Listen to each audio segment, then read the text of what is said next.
Assalamualaikum warahmatullahi wabarakatuh. Salam dan bahagia. Kami dari kelompok 13 ingin menampilkan video tentang Islam rahmatan lil alamin dalam perspektif sosial dan budaya. Saya Lila Oktaviani Zahra dengan NIM 20210151198 dan teman-teman saya Ria Sabrinawati dengan NIM 20210151197, Wisnu Afid dengan NIM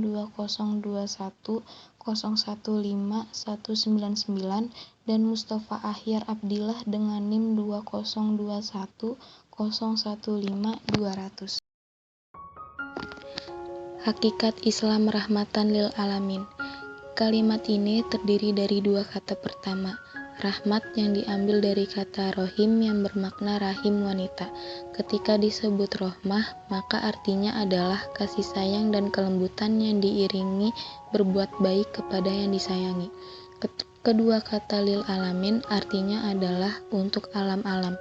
Ibnu Katsir ketika menafsirkan rahmatan lil alamin dalam Quran surah Al-Anbiya ayat 107 berkata, Muhammad Shallallahu Alaihi Wasallam adalah rahmat bagi semua manusia. Siapa saja yang menerimanya berarti mereka mensyukuri nikmat besar ini, yaitu kasih sayang, dan mereka akan bahagia di dunia dan di akhirat. Sebaliknya, siapa yang menolaknya, maka mereka akan sengsara di dunia dan di akhirat. Jadi, Islam rahmatan lil alamin adalah Islam yang mengajarkan dan menyebarkan budaya dan syakafah cinta, kedamaian dan kasih sayang, kelembutan dan penghormatan kepada seluruh manusia, memberi petunjuk dan hidayah kepada mereka di seluruh dunia, melewati batasan-batasan kesukuan, kebangsaan, negara, dan geografis. Prinsip-prinsip Islam rahmatan lil alamin. 1. Berperi kemanusiaan al-insaniyah. Insaniyah dalam Islam bermakna bahwa tidak ada ajaran di dunia ini yang lebih lengkap dan sempurna dan komprehensif menjelaskan tentang hakikat kehidupan manusia selain syariah Islam. Dan dijelaskan dalam surah yang bernama Al-Insan atau manusia.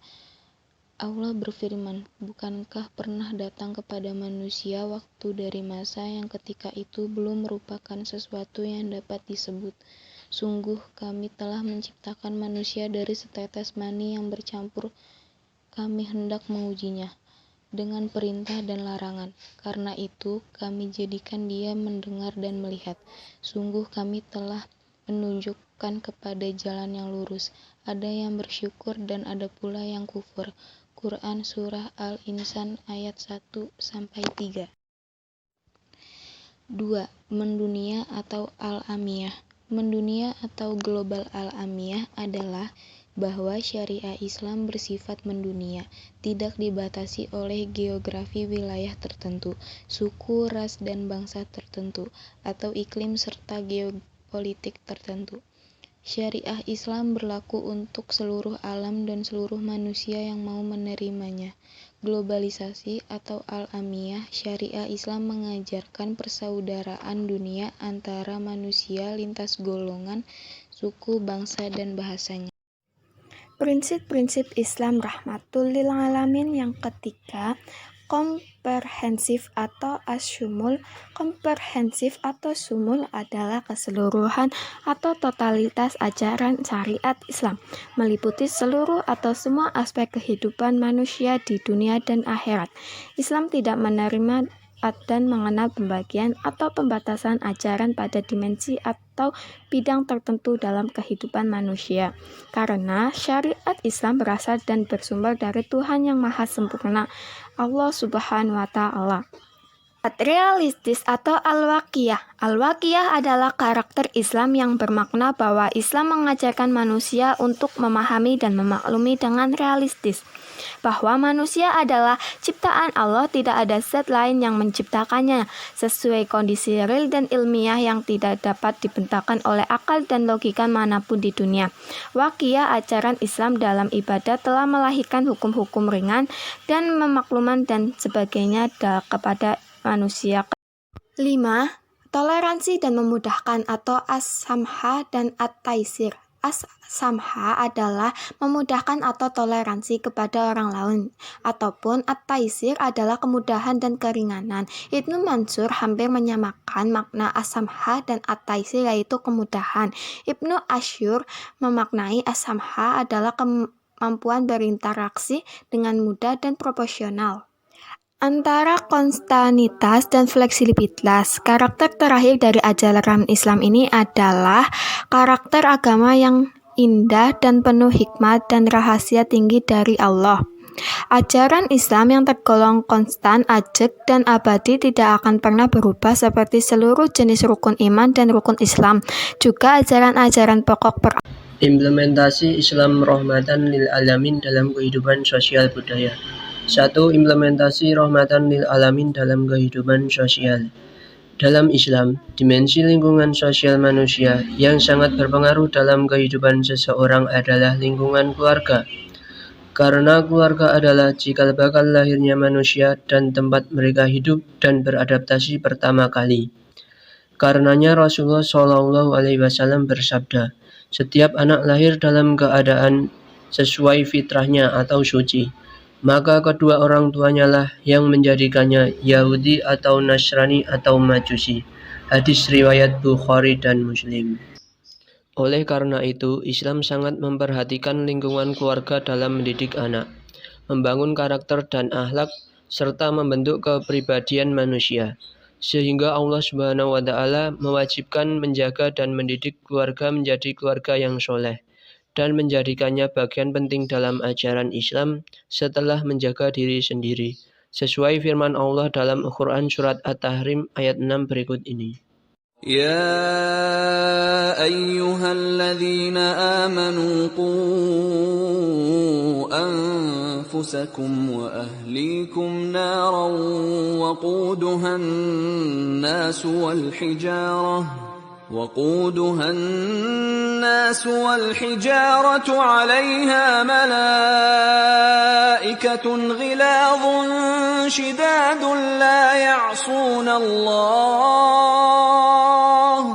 لا يعصون الله ما أمرهم ويفعلون ما يؤمرون.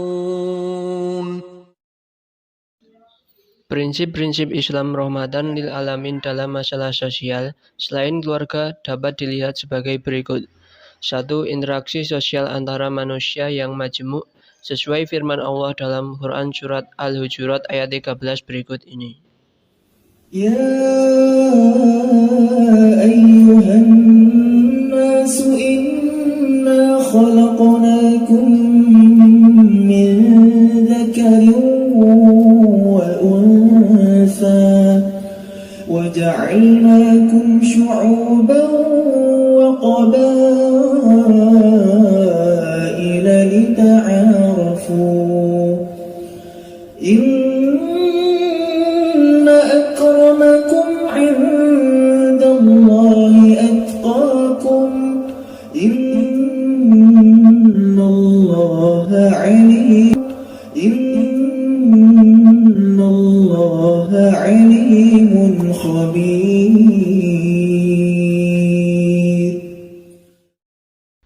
Yang kedua, kehidupan sosial harus dibangun berdasarkan prinsip saling tolong-menolong dalam kebaikan, dalam hal positif bukan dalam keburukan dan hal negatif, baik di kantor, di masyarakat umum, media maupun dalam sarana ibadah. Interaksi sosial harus dibangun dalam bingkai kasih sayang dan lemah lembut, agar manusia saling mencintai, menghormati, dan bersatu. Ini tidak hanya diimplementasikan dalam masjid, majelis taklim, tetapi juga dalam kehidupan kerja, pendidikan, dan media massa. Yang ketiga, dalam hal mengambil keputusan yang bersifat sosial, bermasyarakat, dan bernegara harus berdasarkan musyawarah, sehingga melahirkan keputusan yang baik, berkualitas, dan lebih sempurna, untuk menjaga kehidupan masyarakat yang tentram dan aman dari isu hoaks dan adu domba. Harus dibangun sikap tabayun atau klarifikasi terhadap sumber informasi yang menyebar di kalangan masyarakat. Yang keempat, kehidupan sosial yang baik dan damai adalah menghindari saling meremehkan dan melecehkan antar masyarakat. Karena bisa jadi yang diremehkan lebih baik dari orang yang meremehkan. Masyarakat harus menjauhi praduga negatif dan kecurigaan yang berlebihan pada masyarakat lainnya. Sebaiknya harus dibangun sikap positive thinking atau husnuzon kepada pihak lain, agar tercipta kedamaian dan ketentraman dalam masyarakat. Sesuai Quran Surat Al-Hujurat ayat 12 berikut ini. Ya ayyuhalladzina amanu jtanibu katsiran minadh-dhann inna ba'dadh-dhanni itsm wa la tajassasu wa la yaghtab ba'dukum ba'dha ayuhibbu ahadukum an ya'kula lahma akhihi mayta أيحب أحدكم أن يأكل لحم أخيه ميتا فكرهتموه واتقوا الله إن الله تواب رحيم. 2. Implementasi nilai rahmatan lil alamin dalam kehidupan budaya. Yang pertama, rahmatan lil alamin dalam ilmu pengetahuan. Ilmu pengetahuan sebagai dimensi utama sebuah budaya adalah memperlihatkan bagaimana ajaran Islam yang rahmatan lil alamin. Ketika Allah mengangkat derajat orang yang berilmu sama dengan orang yang beriman. Bahkan ilmu adalah prasyarat utama keimanan seorang hambanya. Allah berfirman, Allah mengangkat derajat orang beriman di antara kalian orang yang berilmu beberapa derajat. Quran Surat Al-Mujadilah ayat 11 sebagai berikut. Bismillahirrahmanirrahim. Ya ayyuhalladzina amanu idza qila lakum tafassahu fil majalisi فافسحوا يفسح الله لكم وإذا قيل انشزوا فانشزوا يرفع الله الذين آمنوا منكم والذين أوتوا العلم درجات والله بما تعملون خبير. Yang kedua, rahmatan lil alamin sebagai akhlak. Dalam akhlak dan perilaku sehari-hari, Islam juga mewajibkan kepada umatnya untuk berakhlak mulia. Akhlak yang paling mulia yang pernah dipraktekkan oleh manusia sepanjang sejarah adalah akhlak Nabi Muhammad SAW. Bahkan Nabi SAW menjelaskan bahwa manusia yang paling sempurna imannya adalah yang paling berakhlak baik. Dan beliau diutus sebagai nabi adalah dengan misi utama, yaitu untuk memperbaiki akhlak mulia. Imam mukmin yang paling sempurna adalah yang paling baik akhlaknya. Hadis riwayat Abu Daud. Allah berfirman dalam Quran Surat Al-Qalam ayat 4 sebagai berikut. وَإِنَّكَ لَعَلَى خُلُقٍ عَظِيمٍ